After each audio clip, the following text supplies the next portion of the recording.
Yesu ya mokozi, Yesu ya mokozi, Yesu ya mokozi, Yesu ya mokozi, Yesu ya mokozi, Yesu ya mokozi, Yesu ya mokozi, Yesu ya mokozi. Baba baba baba kisa. Ya mwana. Libera Yesu ya mokozi. Libera Yesu ya mokozi. Libera Yesu ya mokozi. Libera.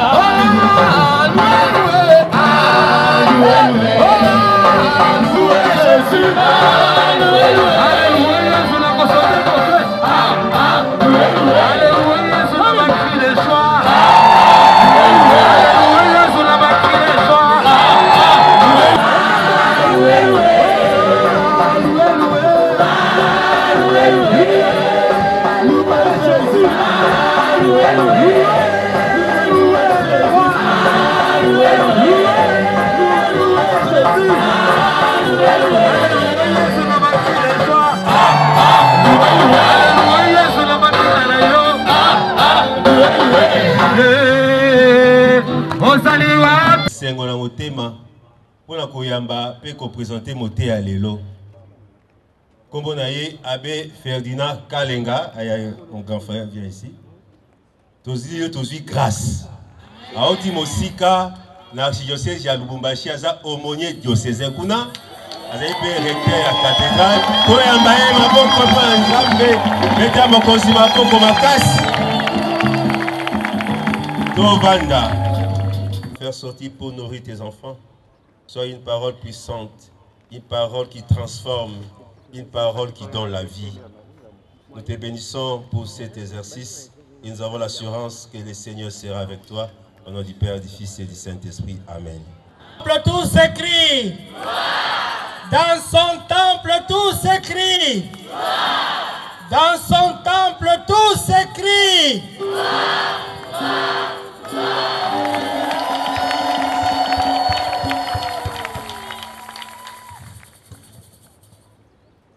Avant d'aborder le thème d'aujourd'hui, je voudrais d'abord remercier le Seigneur qui a permis que nous puissions nous retrouver ici en ce lieu.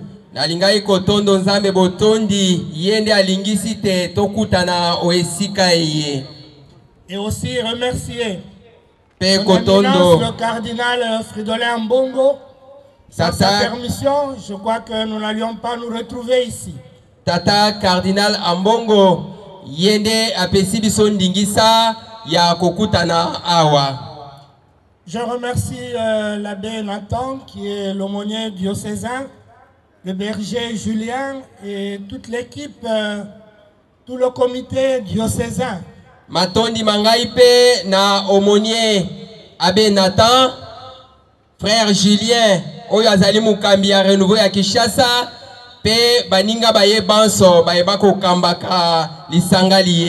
Pour le choix et la confiance qu'ils ont daigné placer en moi. Poya makanisi malam pe elikia bache okati yangai. Quand le frère Julien m'a demandé à solliciter ma disponibilité, moi-même j'étais surpris. Tango frère Julien abenga kingai.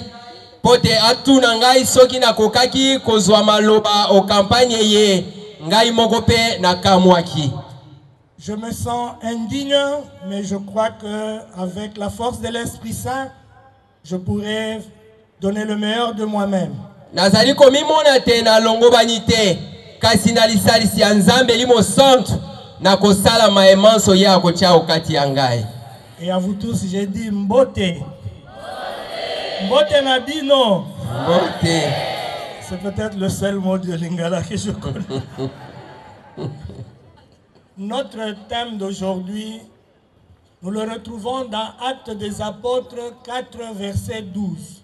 Mama ya likambo ya mukolo mwelelo, mutu ya mate ya mabiso tozui mango na mukanda ya bikela ya bapostolo.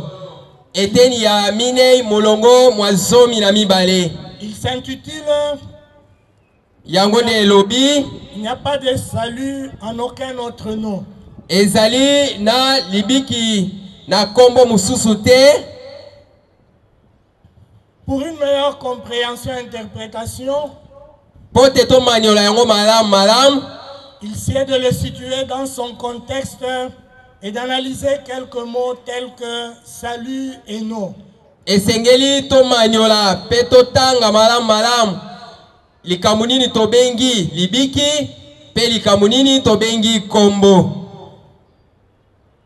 Pour une meilleure approche, nous commencerons par la symbolique du mot non. Poto maniola malam to lingi ko banda na likambu ya kombo. 1. Le nom. Ya yambo kombo.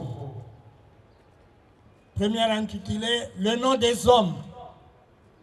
Likambu ya yambo kombo ya bato. Dans le quotidien, le nom s'identifie à une personne et le distingue des autres. Nami mesano ya mukolo na mukolo kombo ekomonisa moto. Pe kosala bokesani ya moto oyo na bato basusu. Et le nom a un impact sur le comportement. Kombo ekosalisaka na etamboli ya moto. Jamais vous ne verrez un bandit, un militaire ou un voleur se donner le nom de paresseux ou de fainéant. Okotikala jamais komona moto o azali moto na mobulu, moto na mabe, ako akomi pesa kombo ya mabe to kombo moto mabe. Il se donnera un surnom qui l'encouragerait. Akomi pesa kombo o ezali ko pesa ero lendo o ezali ko tombola ye. Et dans la vie de chaque jour, nous le constatons. Na bomo ya mukolo na mukolo tozali ko mona yango. Qu'à force de traiter quelqu'un de voleur, de prostitué, de menteur, il finit par être menteur et il finit par être fainéant. Tokomona katembala nyonso tokobenga moto moyibi, moto na lokuta, asuka par kokoma pe moyibi pe moto na lokuta. Raison pour laquelle nous devons faire très attention au nom que nous donnons aux autres et à nos enfants. Yangwana tokozala na bokebi penza, mbala nyonso tokozala kana ngonga, to tolingi kopesa kombo na bana babiso. Et très souvent, il engendre un lien. Mbala mingi okomona te kombo ekotiela kabiso singa moko boye. Une fois, j'étais en Afrique du Sud et une fille gabonaise est venue me parler de la vie de sa petite sœur. Mbala mususu nazalaka na Afrika ya ngele bongo ndeko moko ya mboka Gabon nde ayeko solola na ngai. Et quand il me parlait, j'ai entendu une voix intérieure qui me disait quel est son nom. Tangu abanaye koloba na ngai, abanaye ko solola na ngai, na yoki mungongo moko ya se a motema eyebisinga na tuna kombo na ye nani. Et quand je lui ai demandé comment s'appelait sa petite sœur, elle a vite réagi en disant c'est le même nom que ma mère avait et je comprends pourquoi ma mère a changé de nom. Tangu na tuna ki e kombo ya leki na ye, alobi leki na ngai azana kombo oyo mama na biso azalaka na yango, esika wana sosoli ya komona pona nini mama na biso abongolaka kombo na ye. Le nom de sa sœur, c'était le nom de sa maman et le nom de sa maman était le nom de sa grand-mère. Kombo ya leki na ye ezalaka kombo ya mama ezalaka kombo ya koko. Et sa grand-mère n'avait pas une vie honneuse. Koko azalaka na bomo ya esengo penzate. Et sa maman a vécu et a eu aussi une vie très peu honneuse. Mama pe lokola yepe abikaki na bobulu to na bozangi penza. Et sa petite sœur menait une vie désordonnée comme sa mère et sa grand-mère. Et leki na ye lokola pe azalaki na bomo ya mobulu lokola koko na ye lokola mama na ye. Ce que nous évoquons est peut-être ta situation. Otoli ko talisa sikawa mbala mususu ezali kozala mayo ezali kobika na yango sikawa. Médite sur ton nom, tu comprendras peut-être aussi ce qui t'arrive et ce que tu es en train de vivre. Manyola na lukombo na yo mbala mususu ko yeba maye mazali ko yela yo pe na mayo ezali kobika na yango mikolo miye. Le nom traduit aussi le rôle et la mission d'un être dans la société. Kombo ekomonisaka mosala ya moto to maya kosalaka okati ya lisanga ya bato. Par moments, nous identifions à notre métier. Kombo na biso mbala mususu pe kolakisaka misala miyeto kosalaka. Raison pour laquelle on parle de prêtres, de médecins. Yangwana mbala mingi okoyoka bakotanga banganga nzambe baminganga. Des mariés, des ingénieurs, des célibataires et que sais-je. Yangwana okoyoka bakotanga pe babala te na baepe batuna mayele bakosala ka misala ya maboko.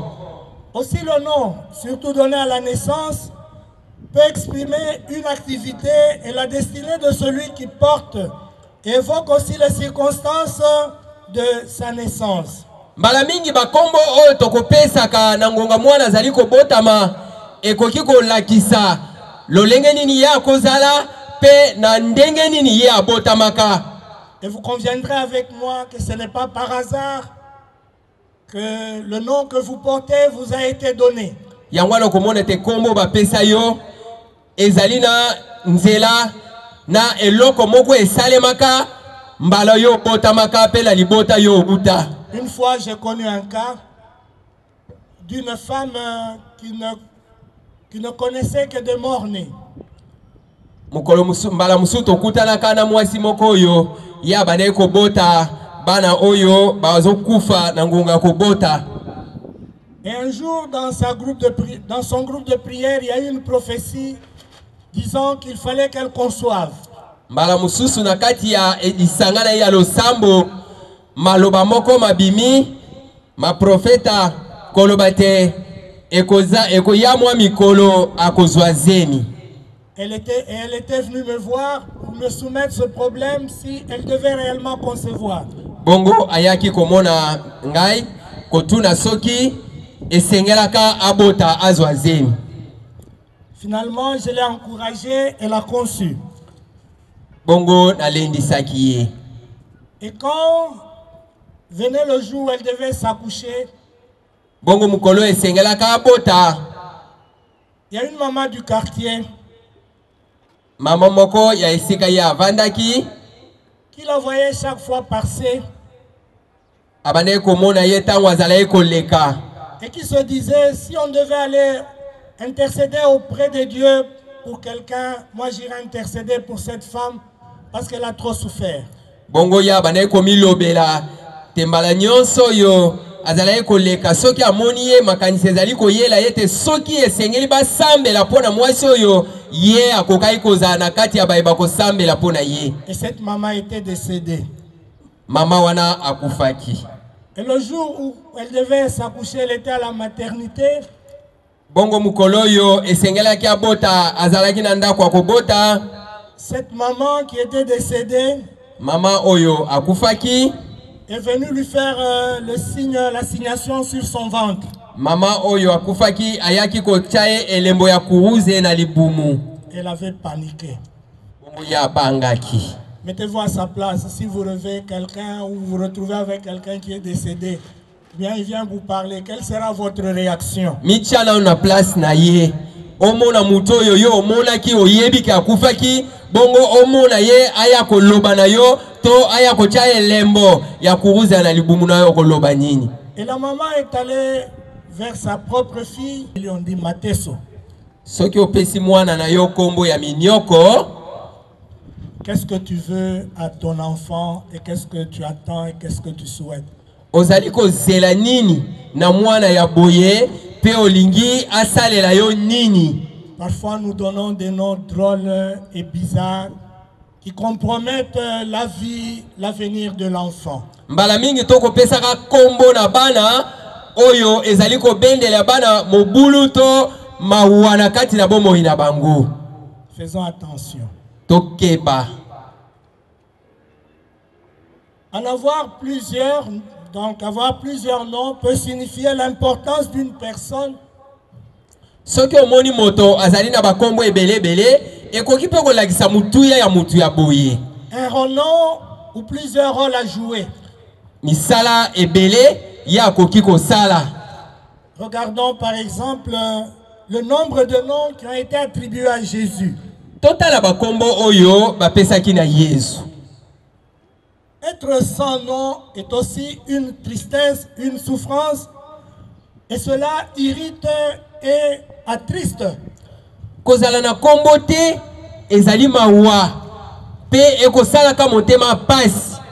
Raison pour laquelle une fois qu'un enfant est né, la première question qu'on nous pose, il portera quel nom ou le nom de qui? Yangwana mbala nyonso tokozwaka mwana okati ya libota biso banso tokowelelaka koyeba bakopesa ye kombo nini, bakopesa ye kombo ya nani. Et quand on nous appelle sous un autre nom, je crois que cela nous irrite et nous met aussi en colère. C'est une expérience que nous faisons. Na bomo ina biso mukolo tokomona ka tembala nyonso bakobenga ka biso na kombo Yesus ekosala ka biso mawa to ekopesa ka biso pe kanda. Si le nom et la personne elle-même, agir sur le nom, c'est avoir prise sur cette personne. Mbala nyonso tokotanga ka kombo ya moto elingi koloba te tozali na bokonzi likolo ya moto oyo. Les anciens peuvent le témoigner avec moi. Bakolo bakoki ko manyola pe ko sosola likambo malamu. Quand nous étions, et peu avant la politique de l'authenticité, quand nous étions petits, nous gardions discret le nom de la famille. Et quand on me demandait quel est ton nom, je crois que nous donnions le prénom et non jamais le nom. Tangu tozalaka na eleko ya authenticité na bokonzi ya Kondo Mobutu mbala mingi tobandeki kopesa ba kombo na bisote. Soki mutu atuni yo kombo tobandeki kopesa kombo ya batisimo e biso nyonso toyebi yango. Nous cachons nos noms par peur que ces noms soient exploités, que nous soyons ensorcelés. Tobandeki kobomba kombo ya biso na bobangi te soki na pesi kombo na ngai bakoki kopesa ngai kindoki to bakoki kobebisa bomoi na ngai. C'est aujourd'hui. Je m'appelle Kalenga. Jadis, je ne pouvais pas le faire. Et sont nombreux ceux qui ne le faisaient pas. Lelo, bokoki kobenga nga abe Kalenga, mais ebele tangwana tokokai ko sala ngote, ebele pe bakokai ko sala yangote. Le nom traduit aussi le rôle et la mission. Kombo ekopesaka musala pe etinda o mutu azali na yango na bomboy. Donc mission d'une personne dans la société. Musala o mutu akosala okati ya bomboy boye okati ya lisanga ya bato. Raison pour laquelle quand certains d'entre nous on leur demande leur nom, ils disent simplement je suis médecin, je suis ingénieur, je suis commerçant, je suis politicien. Yangwana mbala mingi tokomona ka ebele ya bato soki batuni kombo akoloba naza munganga, nazali politicien, na akosala ka musala songolo to pakala. Et comme je le disais, donner le nom à quelqu'un, cela signifie que c'est une propriété à moi. Ndenge na bane koloba kopesa kombo na moto elingi koloba te moto oyo azali akomi yangai. Raison pour laquelle avec le gender les femmes refusent de porter le nom de leur mari. Yangwana mukolo mwalelo ama yele mabatu mabandi ko bongwana tokomi ko mona te basi bakomi ko banga babenga bango na kombo mibali na bango. Et les enfants révoltés renoncent au nom de la famille. Bano ya mutuma kasi mutuma banga yangwana baboya kape ba kombo ya mabota na bango. Sont nombreux ceux qui ne veulent pas être appelés sous le nom de leur famille. Bazaye bele bana oyo balingaka te babenga ye na kombo ya libota na bango. De le nom dans les Écritures saintes. Kamwa mibale ba kombo na kati ya makoma masantu. De par la Genèse, nous constatons que dès que Dieu parachève la création, il donne des noms aux créatures, aux astres et au milieu. Genèse 1, 3, 10. Soki totangi mikanda misantu tokomona te uto ebandela tangu nzambe asilisi kokela manso apesi kombo na biloko nyonso na bikelamu nyonso wana nde tuzu yango na mukanda ebandela eteni ya yambo molongo mwa zumi. Et aussi dans Isaïe 40, 26. Pe na mukanda profeta Isaya eteni ya tuku minei molongo mwa motoba. Adam et les hommes le feront à leur tour. Adamo na bato bakosala yango pe moto na moto na ngonga na ye. Genèse 2, 20 et Genèse 11, 19. Mukanda ya ebandela eteni ya mibale molongo mwa tuku mibale. Les noms donnés exprimeront une activité et seront conformes à l'appel. Kombo otoko pesa ekosalisa komanyola musala mutako sala pe pona nini babengi ye. Quand Dieu appelle Abraham, il s'appelait Abram. Tangu Nzambe abengaki Abraham kombo ne zalaka Abraham. Il lui donnera le nom d'Abraham.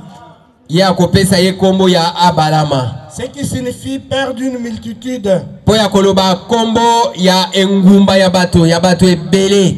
Jacob nommera son dernier fils Benjamin. Yakobo akopesa mwana wa suka kombo ya Benjamin. Ou fils de ma droite. To kombo mwana ya loboko nanga mobile. Genèse 35, 18. Mukanda ya ibandela eteni ya tukumisatu na mitano molongo mwazomi na mwambe. Et le nom donné à cet enfant repêché par la fille de Pharaon sera Moïse. Kombo ya mwana oyo mwana Pharaon alokoti ezali Moïse. Qui signifie qui a été repêché des eaux. Oyo balokota na mai. En Israël et de par les Écritures, on verra que Dieu se nommera lui-même. Okati ya bomo ya bana Israël tokomona te Nzambe azali kopesa kombo na ye moko. Et il se disait toujours le Dieu des ancêtres d'Abraham, d'Isaac et de Jacob. Yangwana komona mbala na mbala kozongela ngai nazali Nzambe wa Abraham, ya Isaka pe ya Yakobo. Pour marquer sa fidélité aux promesses et montrer qu'il est le même hier et aujourd'hui et le Dieu fidèle. Poya kolobate ya azali na limemia pe azali na botosi yembala na mbala azali ye oyo azalaka azali lelo pe akozalaka mukolo na mukolo. Suite à leurs expériences, Yangwana les patriarches les désigneront par plusieurs adjectifs.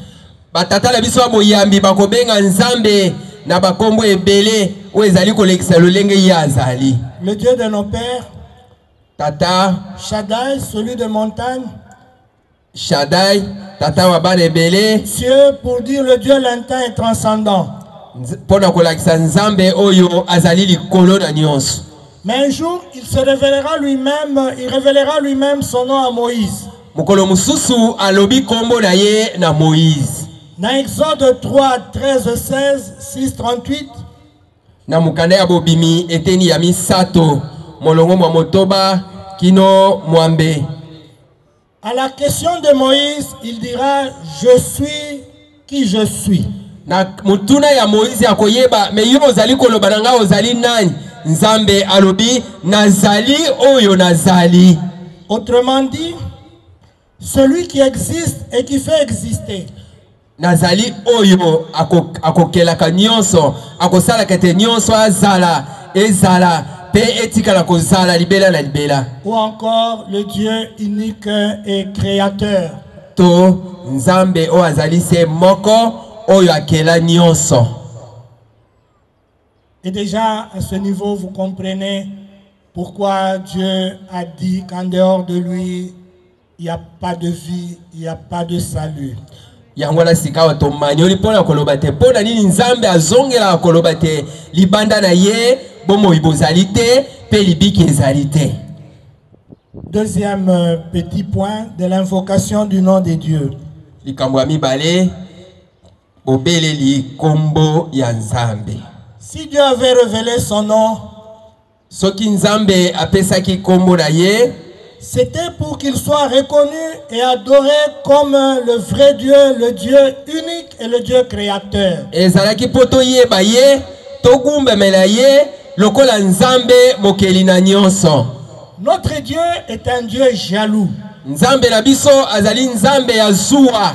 Il ne veut pas être confondu avec ses créatures. Alingi te bakokisa ye na bikelamu bisusu.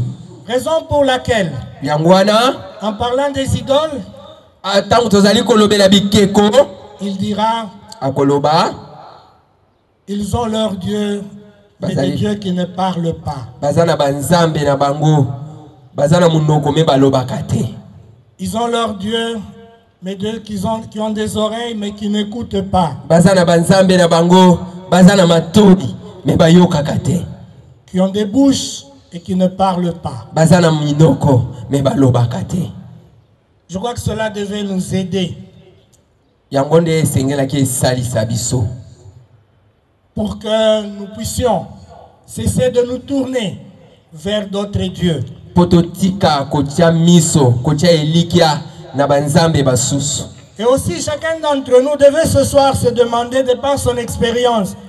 Moko na moko kati ya biso lelo esengeli kami tuna na kotala bomo ina ya mukolo na mukolo. Dieu, Nzambe, qui est pour toi? azali nani pona yo? Pour moi, Pona ngai, de par mon expérience, nambe azali oyo asala kamaye batu makoki kosala le te. Dieu des merveilles, Kosala maye makamu isi oyo kosepelisaka bato. un Dieu qui entend, Nzambe wa yokaka, qui agit asalaka, et qui est capable de tout. eka azali na makoki ya kosala manso. Il est l'unique en qui je peux me fier. Ye azali oyo kana koyiko epai na ye na koyiko bombama. Il ne me déçoit jamais. Ye akoyokisaka moto soni te. Raison pour laquelle j'ai recours à lui dans n'importe quelle circonstance. Yango na mbala na kokimaka epai na ye na bomoi na nga mukolo na mukolo. Si chacun d'entre nous peut souffler à l'oreille de l'autre comment il appelle Dieu de par son expérience. Me kana nukoyebisa muninga na lito yo benga kanzambe nani.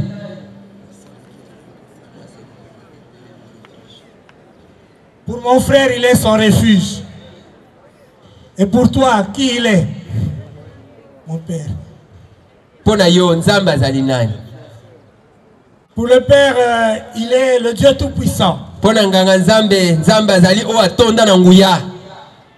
Ali nyonso pona ye. Est-ce que nous pouvons acclamer pour lui? Est-ce que tokoko betela nzambe maboko makasi?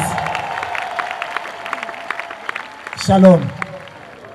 Plus tard, les prophètes diront que c'est le nom du seul vrai Dieu qui signifie « Avant moi, aucun Dieu n'a été formé. Il n'y aura point d'autre après moi. Et c'est moi qui suis Yahvé. » Isaïe 43, 10 et suivant. Na mikanda ba prophète okomona te nzambe azali koloba liboso na ngai nzambe mususu azali te.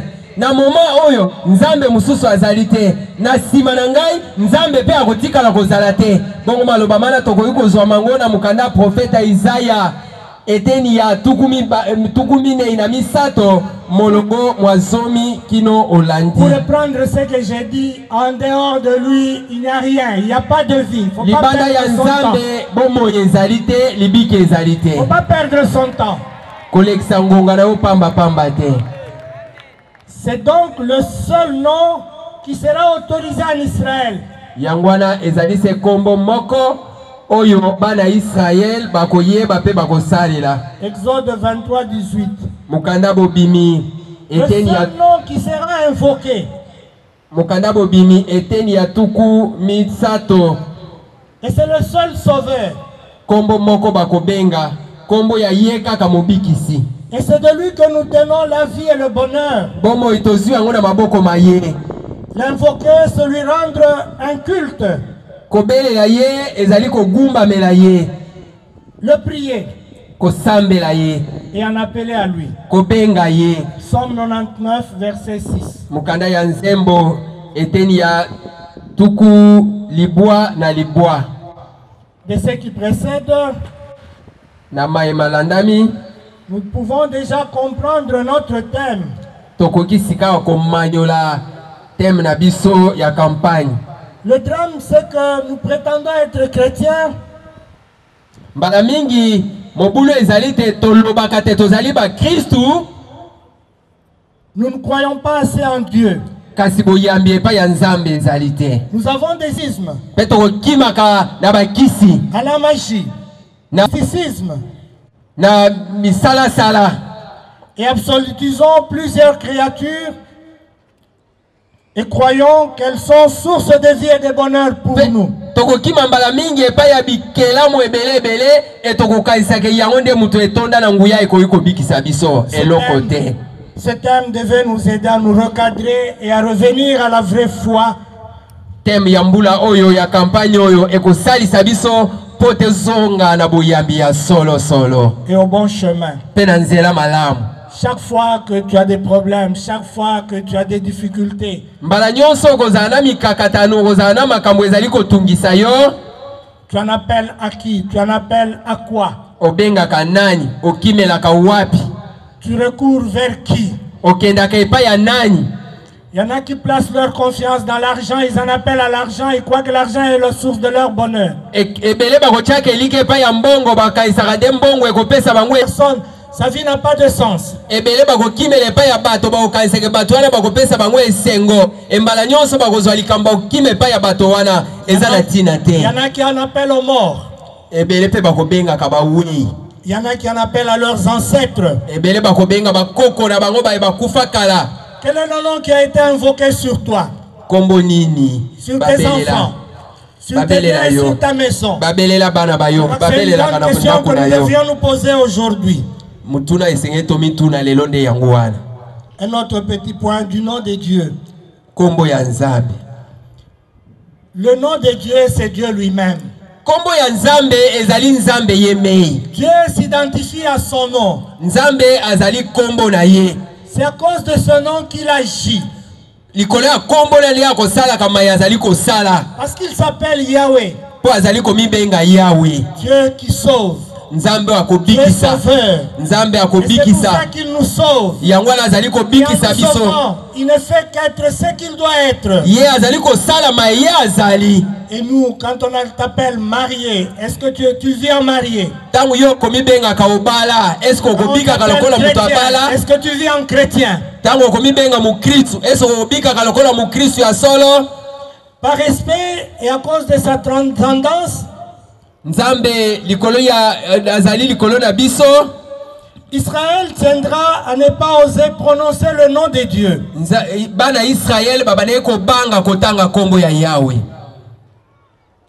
Il appellera Adonai. Mon Seigneur. Le Seigneur, c'est celui qui règne.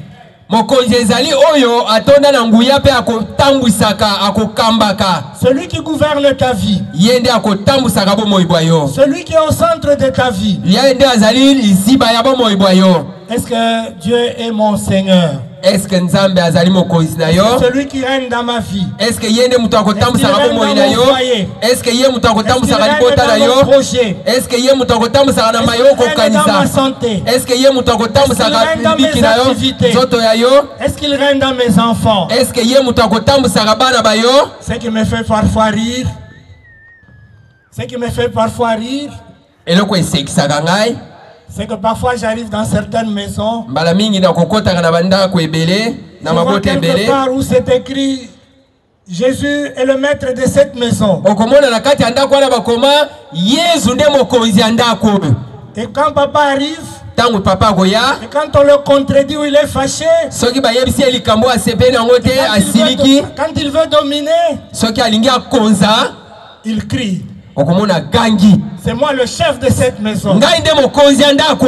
Et en fin de compte, qui est le chef de la maison? Qui est celui qui règne dans ta maison? Et maman répond, je ne suis pas ton portion. C'est moi aussi le chef de cette maison. Et les enfants disent, nous sommes chez nous. Nous sommes le chef de la maison. Qui est finalement le chef de votre maison? Il y a là un problème. Les 10 commandements nous interdisent de dire en vain le nom de Dieu. Parce que en appeler et citer le nom de Dieu, c'est dire Dieu sauve-moi. Et c'est une expérience que nous faisons la nuit quand nous nous sentons combattus.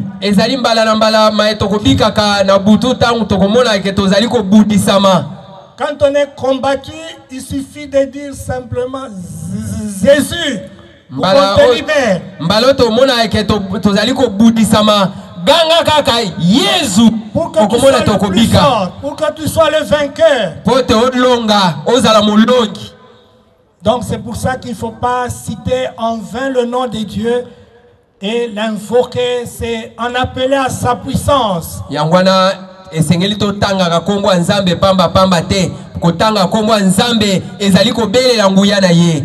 Le drame c'est que quand nous mentons et pour avoir raison, mbala mingi mikakatano ezali te tangu tokokosaka po tolingi tolonga na likambo nous jurons. tokokataka ndai. Et en Swahili chez nous, nous disons Mungu tu na Mungu eko na niona. Biso pe tokoloba nzambe, nzambe na kombo ya nzambe. Qu'est-ce que Dieu est en train de voir? Nzambe azali komona nini? Il est en train de voir que tu es en train de mentir. Nzambe azali komona tozali kokosa. Que tu n'es pas vrai. Kozala solo Que tu n'es te. pas sincère. Ozala mona bo solo penza te. Est-ce que ça te fera plaisir si quelqu'un te cite dans une histoire sale? Est-ce que yo ko sepela omona te muto atangi kombo na yo na likambo yo elongo bani te likambo ya mabe penza? S'il te prend pour témoin dans un cas de vol ou de viol, soki azio lokola nzeleleke tu seras content. na likambo ya mabe oyo asali. Est-ce que yo ko sepela? Pourquoi toi tu en appelles à Dieu pour te justifier et pour avoir raison alors que tu as tort? Pona nini yo ko benga ka nzambe ko belera kombo nzambe mbala nyonso osali mabe olingi te bato bamona ko osali malamu? C'est dans le Nouveau Testament que ce nom connaîtra sa consécration et Jésus se le donnera. Na bonde ko bakala tokomona te Yesu azali ko mipesa kombo oyo. Nous sommes dans le Nouveau Testament. Na bonde ko sika. Et là Jésus commence par le révéler comme Père. Yesu azali ko mimonisa lokola tata. Et je crois que le peuple d'Israël aussi l'a vécu.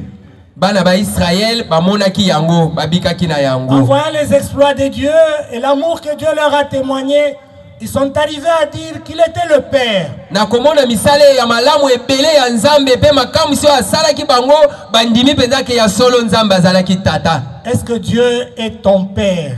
Est-ce que nzambe azali tata wayo? Est-ce qu'il est ton Père? Est-ce que nzambe azali tata wayo? Et cela nous le voyons aussi dans Jean 17 verset 6 à 26. Tokomona yango na évangile ya Santu Yohane eteni ya zomi na sambo molongo mwa motoba. Et Jésus lui-même se manifestait comme le Fils. Yesu azali komimonisa lokola mwana.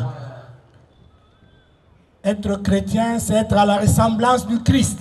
Kozala mu Kristu ezali kolozola lolenge ya Yesu. Raison pour laquelle les chrétiens d'alors s'appelaient Yangwana ba Kristu na ba sapele na bango ceux de la voix, les illuminés, et en fin de compte, ils s'appelaient chrétiens pour dire un autre Christ.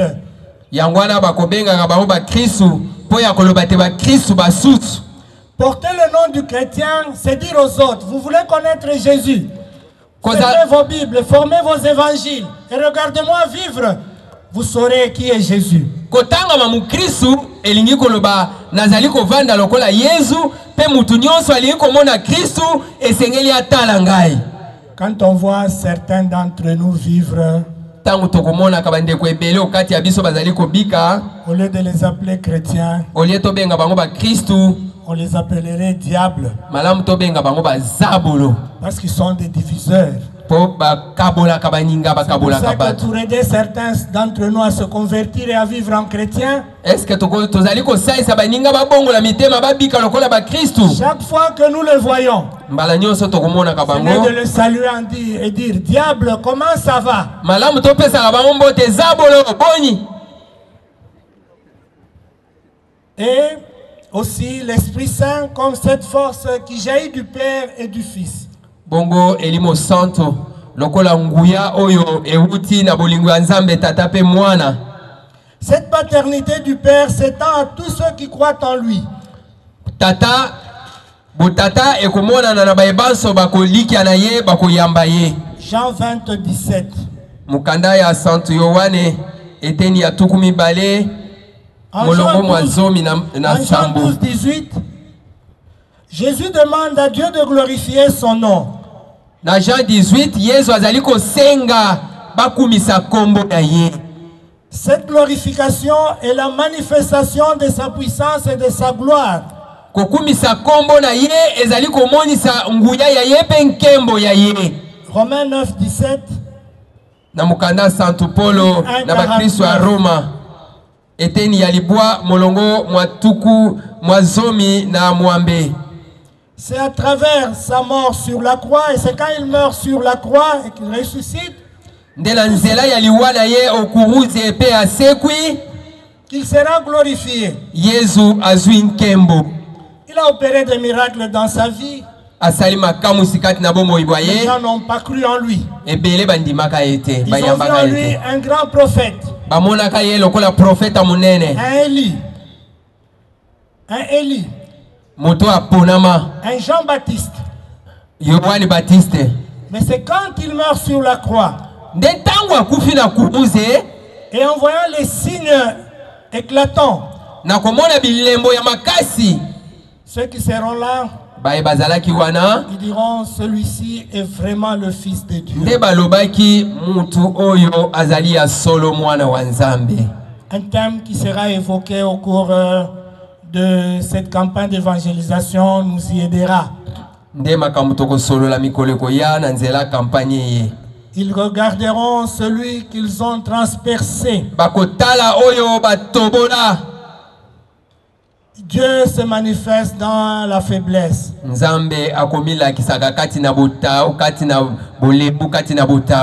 C'est quand tout ne semble pas aller. Quand tout semble être bloqué. Quand nous avons tenté toutes nos expériences humaines. Quand nous avons recouru à toutes les solutions humaines.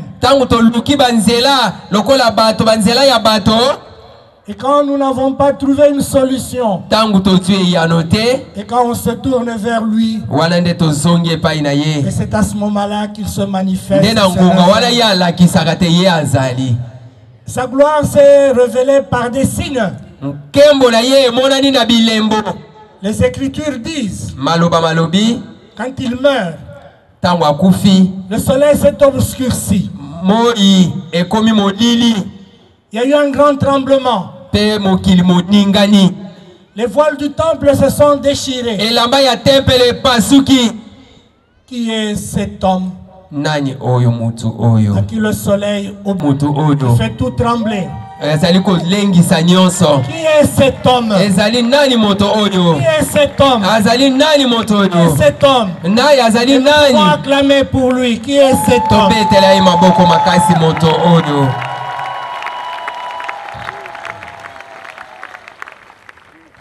Le nom de Jésus, c'est pour dire simplement, le nom de Jésus indique une puissance. Et montre il est celui qui sauve. Matthieu 1, 25, 25. Matthieu 1,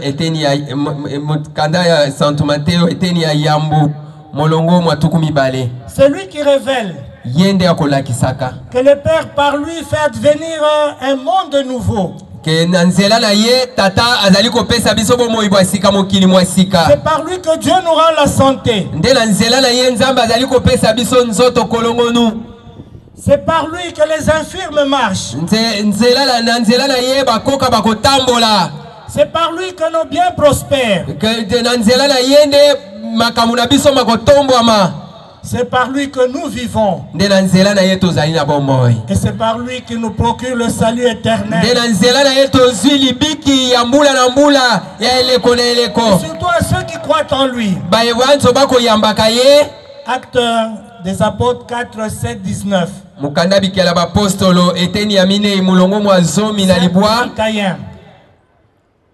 13, 5, 31. 13, 23. Mukanda ya bikela bapostolo eteni ya minei mulongo mwazomi na misato kino tukumi bale na misato. Il est le Seigneur. Ye azali mokonzi. Il est ton Seigneur. Il est azali mokonzi na yo. Il est ton maître. Ye azali mokonzi na yo. En le ressuscitant, awa ya ko sekwi Dieu l'a fait asseoir à sa droite. Nzambe avancie na kiti na loboko ya mobali. Dieu lui a donné le nom qui dépasse tous les noms. Nzambe apesi kombo eleki ba kombo nyonso. Qui dépasse tous les noms. Eleki ba kombo nyonso. Ephésiens 2:9. Mokanda santu polo na ba Kristu ya Efes eteni ya mibale molongo mwa libwa. Mokanda santu polo na ba Kristu ya Efes eteni ya mitano molongo mwa tuku mibale. Si la chorale peut nous détendre avec ce chant. Soki banzem ba ndeko bayembi bakoyi ko saisa biso na nzembo. Kombo na yo, kombo yo ya Yesu e. Kombo na yo, kombo yo ya Yesu e. Kombo avec le nom d'une autre créature. Kombo oyo bakokabulaka yango na kombo ekela mu mususu te. Hébreu 1. Hébreu eteni ya yambo. Tout le monde d'ailleurs dans la vie trouve aberrant que quelqu'un se déclare Jésus ou Seigneur.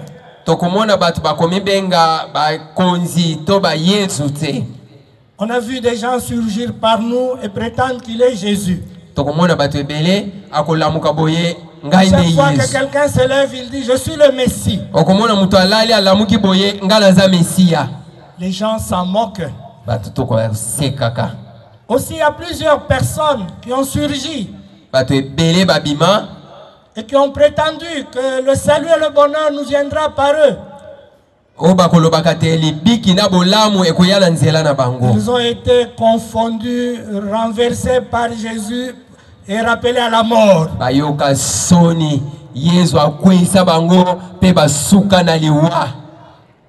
Notre foi chrétienne consiste à croire que Dieu l'a ressuscité des morts.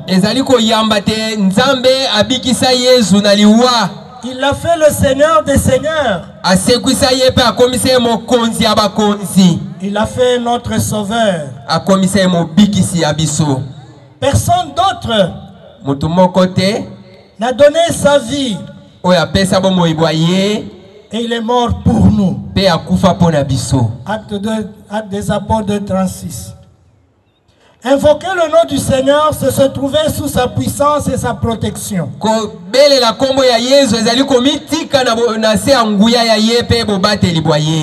C'est pour ça que dans nos prières, nous recourons au nom de Jésus.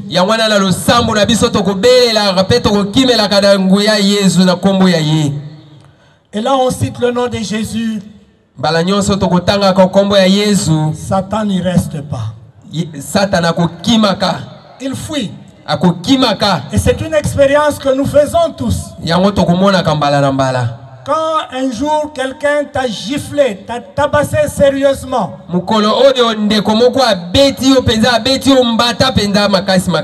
et quand tu entends son nom, ça nous dérange. Ça nous attriste. Ça nous fait fuir. C'est ce qui arrive d'ailleurs. Quand certaines personnes, par exemple, entendent simplement le nom de l'abbé Nathan et ajoutent parce qu'ils sont tristes, parce qu'ils sont aigris, parce qu'ils se sentent vaincus. Et ils disent Nathan, oui, mais d'ailleurs. Oui, mais d'ailleurs. Et ça sera le chapelet de tout ce qui ne va pas. Et puis, et c'est ce que Satan fait. Quand il attend le nom de Dieu, il tremble. Il se met à critiquer Dieu. Il tombe dans la négation. Il veut détruire notre foi.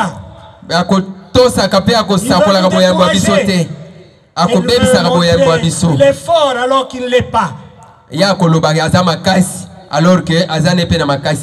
Alors qu'il n'est qu'un bois mort. C'est pour ça que nous devons faire attention. Nous devons savoir discerner. C'est ainsi que dans le discernement, quand vous, devant quelqu'un vous parlez de Jésus,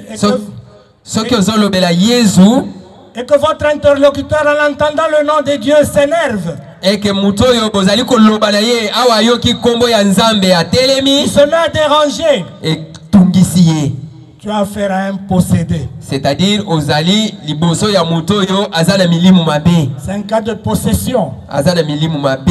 Il y a aussi des possédés parmi nous. Nakati na biso pe ba batondisa na milimu mabe bazali. Ils n'aiment pas entendre le nom de Dieu. Balinga koyoka kombo nzambe. Même pas sa parole. Balinga kaliloba na C'est ye. pour ça qu'au cours de la messe, Ezala na au kati moment ya de misa. l'homélie, eux Tango s'endorment, bakoteaka. eux sont distraits. Ba- Bien, bango ils viennent bakokanisaka kanisa. après qu'on ait parlé de Jésus. Bakokanisaka tango bazali koloba na kombo na Yesu. Toute notre vie chrétienne est imprégnée de la foi dont l'objet est de publier et de faire connaître le nom de Jésus. Boyambi na biso lokola ba Kristu ezali ko sakola pe ko tatola bonene na kombo ya Yesu. Marc 13, 13, Apocalypse 2, 3.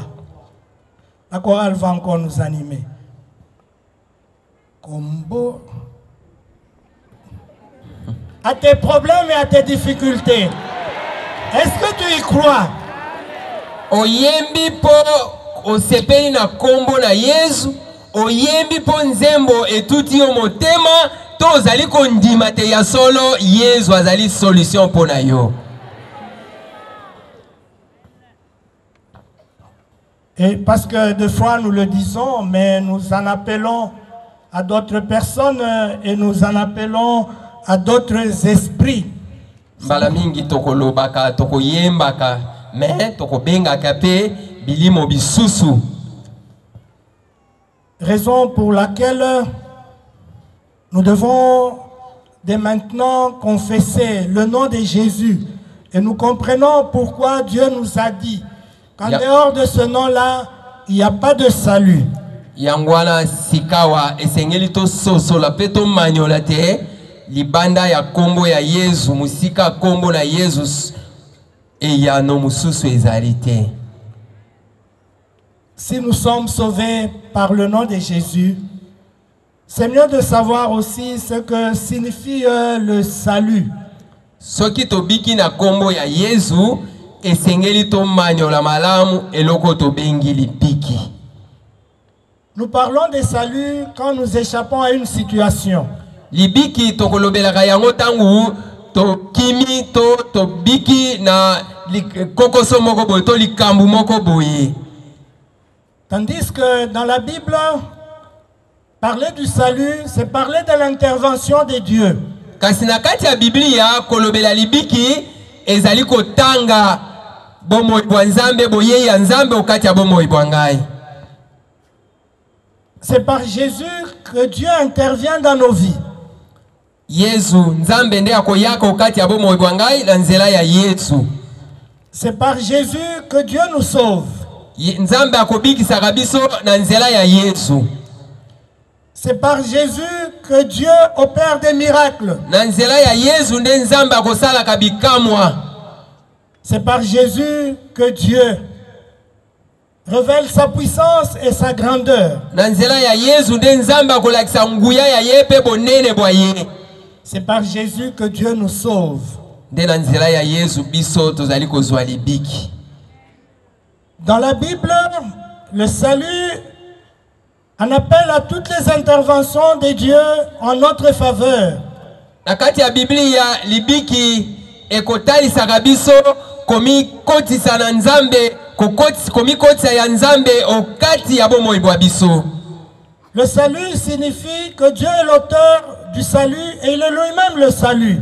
Libiki elingi koloba Nzambe nde mutu akopesaka libiki ye moko azali libiki.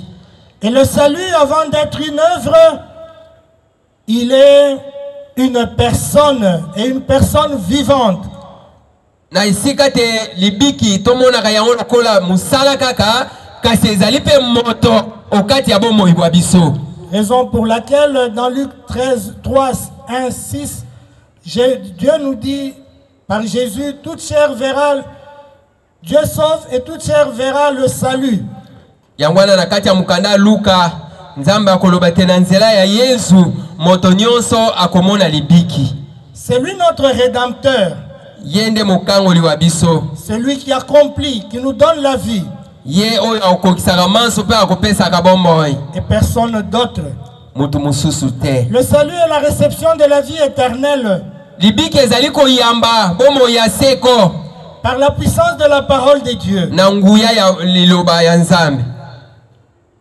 Qui nous rappelle que Jésus est mort, il est ressuscité et il est vivant et il donne la vie. Tokumanyolaka teke Yesu akufi asekwi azali na bomoi nde azali kopesa bomoi. Le monde est sauvé en croyant au nom de Jésus. Mokili ezali kobika na boyambi Yesu Kristo. C'est lui qui est venu nous délivrer de la mort. Yende mutu aye kobikisa biso na liwa. Nous ne devons pas le chercher uniquement pour les biens matériels, Tokoluka ye kaka pona bomengo ya mokili mais te. pour la vie éternelle. Kasi pona bomoi ya seko. La finalité de notre vie Suka ya bomoi bwa biso et le salut, ezali libiki. c'est entrer dans la gloire de Dieu. Ezali koyingela kati ya bokonzi bwa Nous sommes likolo. plus à plaindre si nous le recherchons que pour les biens terrestres et des biens qui passeront. Soki toluki ye kaka pona mambima e makoleka. Le salut, c'est croire en cette parole. Libiki ezali koyamba liloba Nous yango. retrouvons dans Jean 3,16. Dieu a tant tellement aimé le monde qu'il a donné son Fils, afin quiconque croit en lui ne périsse pas, mais ait la vie éternelle. Yangwana tokomona na mukanda Yohana eteni ya misatu molongo ya zomi na motoba bakoloba Nzambe alingaki mokili nde apesi mwana wa ye Yesu pote moto nyonso koyamba ye Dieu abika. offre son salut et à tous ceux qui veulent croire et accueillir Jésus. Nzambe azali kopesa libiki na baebanso bakoyamba pe kokangama na Yesu. As-tu déjà reçu et accueilli Jésus dans ta vie? Est-ce que si oyamba Yesu na kati ya bomoi bwa yo? Quels sont les signes? Na bilembo nini tokoki komona te yo si oyamba Yesu? Si tu l'as déjà accueilli, Soki oyamba ye. pourquoi ta vie ne change pas? Pona nini bomoi na yo kobongwanaka te? Pourquoi tu es froid? Pona nini ozalaka malili? Pourquoi tu as un pied dedans et un pied dehors? Pona nini ozali likolo libanda likolo na kati? Pourquoi quand viennent les difficultés et la souffrance, tu l'abandonnes? Pona nini mbala nyonso kozala na mikakatano kokimaka ye? Dans les moments de maladie, Na ngonga quand maladi, tout semble être bloqué, tango okomona ke manso makangemi, tu n'en appelles pas à lui. obengaka ye te En pona quoi il nini? est ton sauveur? Na likambo nini ye azali mobikisi wa yo? Lorsque nous parlons du salut, Tango tokolobekala libiki, comprenons l'auteur de ce salut et nous affirmons que Jésus est celui qui nous sauve. tokomanyolaka ete yende mutu akopesaka libiki, yende mobikisi ya solo. Il est la vie, Yende azali bomoi, il est vivant. ye azali na bomoi. Combien d'entre nous croient en cela? Banani okati ya biso bakoyambaka likambo liye. Il y a quelques caractéristiques que nous devons mettre en avant quand nous parlons du salut. Ezana mwa makambo ebele esengeli tokanga tango tokolobelaka libiki. Le monde auquel les apôtres se sont adressés et la parole de Dieu, ils étaient dans l'attente du salut. Ekodo oyo bapostolo bateaka liloba libiki bazalaki kozela penza libiki. Le cantique de Zacharie l'exprime bien. Mukanda Zakaria ekoloba yango penza bien malam. Béni soit le Seigneur, le Dieu d'Israël. Il a fait surgir la force, comme il nous a dit par la bouche de ses saints, par ses prophètes depuis les temps anciens. Luc 1, 68, 77. Tokumisa Nzambe ye o atonda na nguya pona maemanso akolobaka na munoko ba profeta baye. Israël et le contemporain de Jésus étaient dans l'attente du salut. Ba ninga ya eleko ya Yesu ne bazalaki kozela libiki. Luc 24 le révèle et le souligne.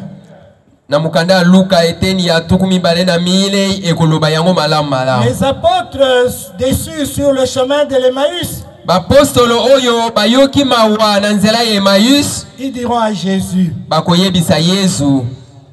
c'est de lui que nous attendions la délivrance d'Israël. Tobane kozela nde ye apesa libiki na Israël.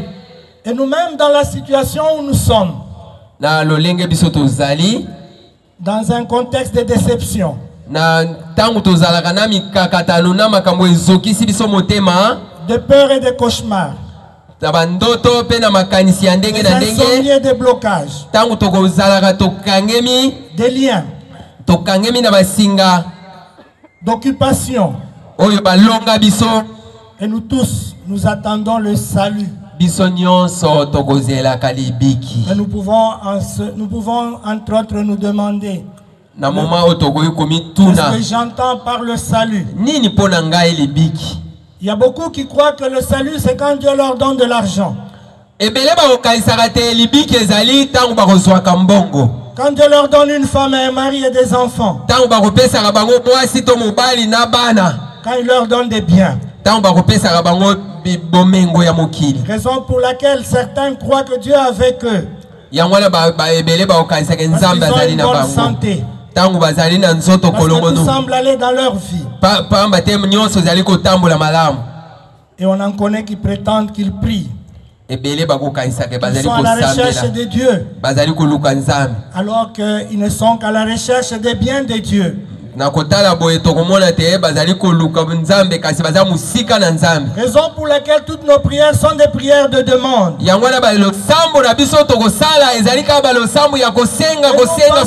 notre temps à dire donne-moi, donne-moi, donne-moi. Et si tu rencontres quelqu'un, quand tu le vois venir et chaque fois qu'il vient vers toi, c'est pour te demander.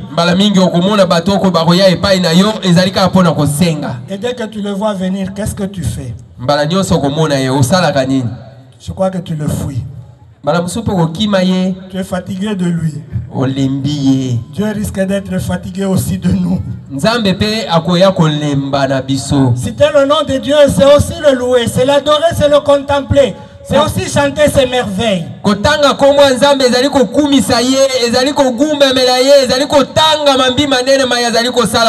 L'importance de la louange. Et les murs de Jéricho. Les murs de Jéricho. Les sont tombés à cause d'une forte louange. Une forte louange est une prière de délivrance. Citer le nom de Dieu, invoquer le nom de Dieu, c'est aussi un appel au salut. C'est aussi une délivrance. C'est une prière de délivrance. Cette annonce du salut rencontre et continue à rencontrer de nombreuses oppositions. Les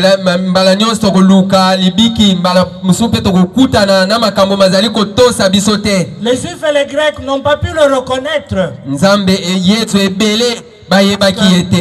Parce que c'était une religion nouvelle. Et dans leur culture, personne ne pouvait se dire, s'appeler Dieu, c'est nommé Dieu. C'est même une des raisons pour laquelle Jésus a été tué. Le salut repose sur un événement qui préoccupe plus d'une personne parmi nous. Et qui est beaucoup exploité contre les catholiques par nos voisins que je n'ose pas citer par leur nom.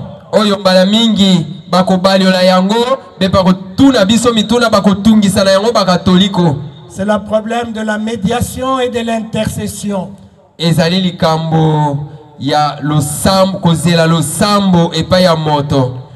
On nous reproche que nous recourons au saint. Nous en appelons au saint et à la Vierge Marie.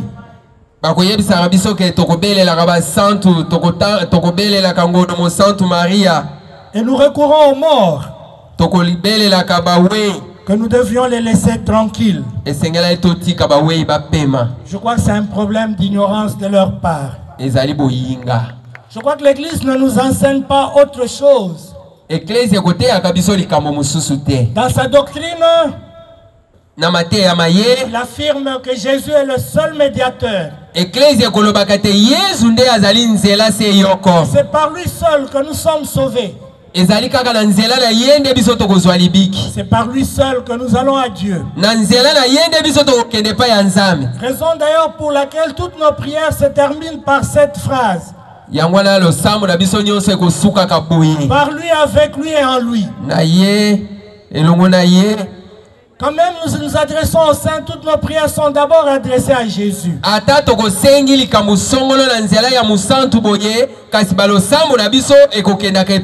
Et ils confondent La médiation et l'intercession. Bongo bango baroye bagate kosenga lisalisi na kosambela.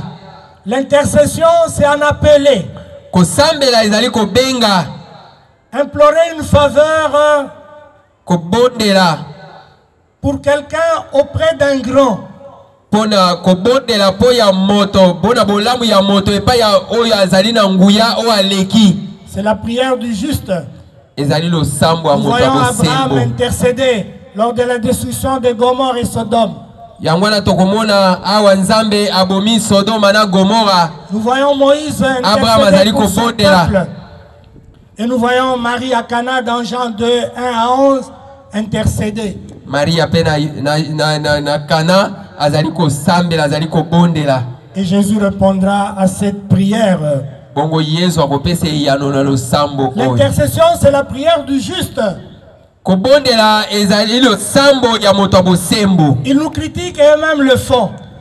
Bako tungisaka biso, bako cholaka biso, kasi bango moko bazali ko sala yango. Quand ils ont un problème, soki bazana likambo, ils vont vers le pasteur. Bako ya epa ya parce qu'ils croient que c'est un homme de Dieu. Bako lobate yenda azali moto na Nzambe. C'est un homme bien. Ya azali malamu. Ils vont vers lui. Bako kende pa na ye. Ils demandent, pasteur, prie pour moi. Akosenga pasteur asambela pona bango. Autrement dit, le pasteur s'intercale entre lui et son Dieu. Bako lobate pasteur azali moto azali kati na ngai mona sengi lo sambo na Nzambe. C'est ça l'intercession. Ezali pe ko sambela, ezali pe ko bondela. Pourquoi ils peuvent nous empêcher d'en appeler? Pona nini bazali ko pekisa biso ko benga. Auprès de Dieu. Parce qu'ils sont vivants. Parce que nous y croyons. Parce que nous en avons l'expérience. C'est pour ça que nous en appelons à la Vierge Marie. C'est pour ça que nous en appelons au Saint. Nous avons expérience. C'est la raison pour laquelle nous portons nos chapelets. Et nous sommes convaincus que Dieu nous répond et agit par des saints. Cela n'handicape en rien à la médiation de Jésus. N'ayons pas peur. Et même la Bible nous le demande d'ailleurs. Par nous et par nos prières, par notre intercession. Il y a des âmes qui peuvent être sauvées. Par cette annonce de la parole et par ces prières que nous sommes en train de faire et par cette campagne d'évangélisation. Il y a des âmes qui seront sauvées. Et Dieu agira. Dieu se manifestera. Il nous utilisera. Alors que nous sommes de simples créatures. Amen. Amen. Je suis fatigué. Je m'arrête par là. Amen. Amen.